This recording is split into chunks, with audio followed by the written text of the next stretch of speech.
today.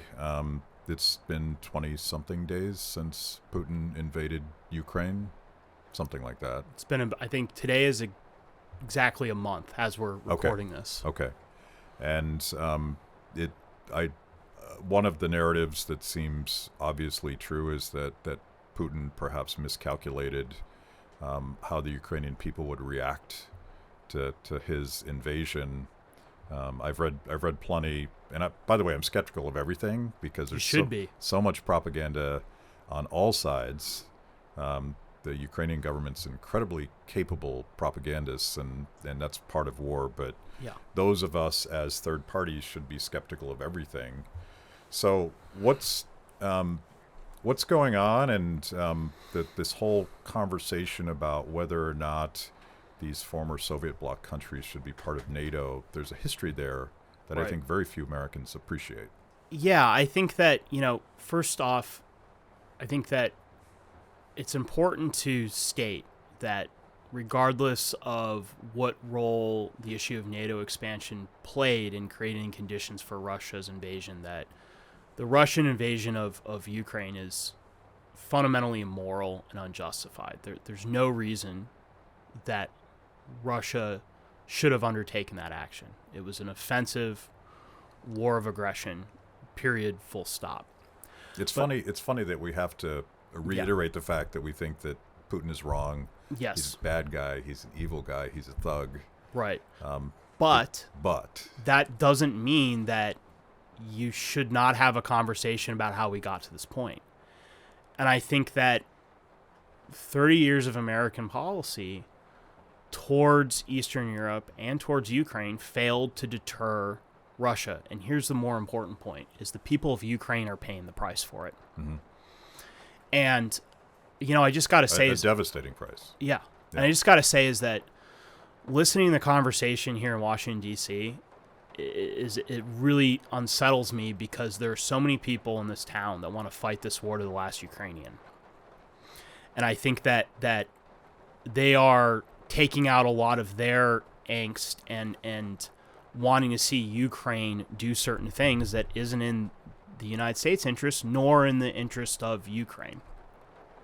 Now, on the issue of NATO specifically, so you have to go back to 1989 and 1991 when the Soviet Union was collapsing and when the Warsaw Pact, ceased to exist. And there's this question of what do we do with NATO now? Can you take me seriously right now? Yeah, I think I can. Again, my girls are going to be jealous I got to play with the cat. But you have to go back to the purpose of NATO was to build a collective security alliance to deter and defend against the Soviet Union and the Warsaw Pact.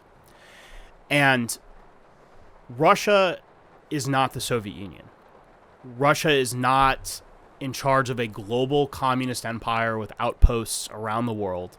They don't have the same military power. They don't have the same economic power from that alliance. They don't have an ideology like communism that binds them together with other nations around the world. And so without that threat posed by the Soviet Union, there was a question of okay, well, what do we do with NATO now? And I think some would say it made sense for Western Europe and the United States to maintain some type of security relationship, whether that's in NATO or not in NATO. But then there's also this question of, do we expand NATO? And at the time, there was a concern with first Mikhail Gorbachev and then Boris Yeltsin about expanding NATO eastward. And there were and this is disputed by a lot of people, but it's my opinion based on the history and research done by scholars that I respect that there were strong indications given to first the Soviets and then the Russians that it was not the intent of NATO to expand eastward. But nonetheless, NATO did expand. And real quick, I just want to put aside the issue of whether or not that provoked Russia. I don't think that regardless of that, it was in the interest of the United States to do that. Again, we didn't face a threat from the Soviet Union.